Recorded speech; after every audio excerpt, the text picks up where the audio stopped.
আসসালামু আলাইকুম ওরহমতুল্লাহ বরাকাতু। আলহামদুলিল্লাহ, যেখান থেকে দেখছেন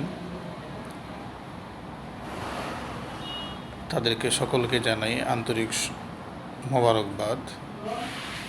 এক ভাই প্রশ্ন করেছেন যে হুজুর, আমি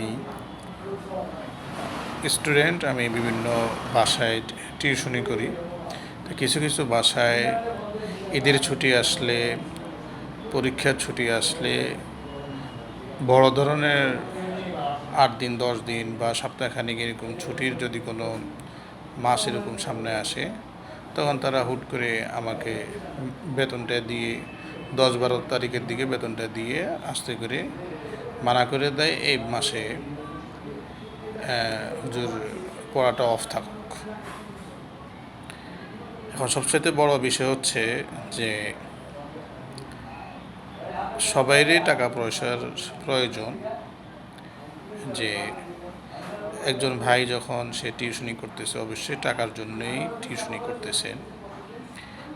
এখন বিষয় হচ্ছে যে সে ভাই যদি ঈদের সময় আসলে হুট করে যদি তাকে না করে দেওয়া হয়, তৎক্ষণাৎ সে অন্য কোথাও টিউশনিও খুঁজে পাচ্ছে না, বা এই মাস সে বসা থাকতেছে।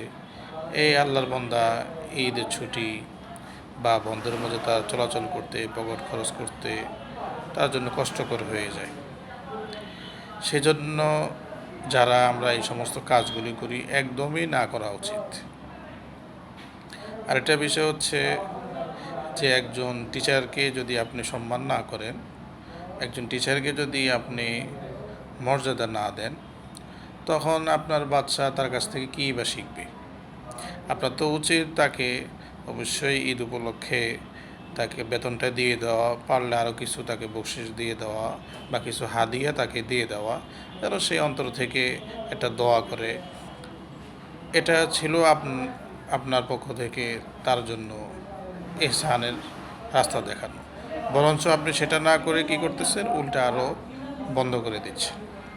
অপর দিক থেকে আপনি 10-12 দিন তাড়াতাড়ি হয়ে গেলে আপনি বেতনটা দিয়ে যদি আপনি না করে দেন, তাহলে ওই আল্লাহর বান্দা যে এরকম 10-12 দিন পড়ানোর পরে আপনি যে না করে দিলেন 10-12 তারিখ পর্যন্ত যে পড়ালো, এখন ওই আল্লাহর বান্দাকে তো আপনি তো 10-12 দিনের যে হাদিয়া বা টাকা যেটাই হোক সেটা তো আপনি দিচ্ছেন না।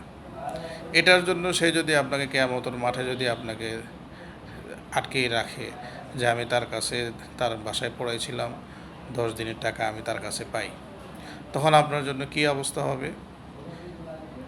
আরেকটা বিষয় হচ্ছে যে সমস্ত স্টুডেন্ট ভাইয়েরা, যে সমস্ত ভাইয়েরা বিভিন্ন বাসা বাড়িতে টিউশনি করে, তাদেরকেও একটু সহানুভূতিশীলের সাথে দেখা, তাদের সাথে ভালো আচরণ করা, তাদেরকে চেষ্টা করা যে তাদের সাথে সহমর্মিতা দেখানো।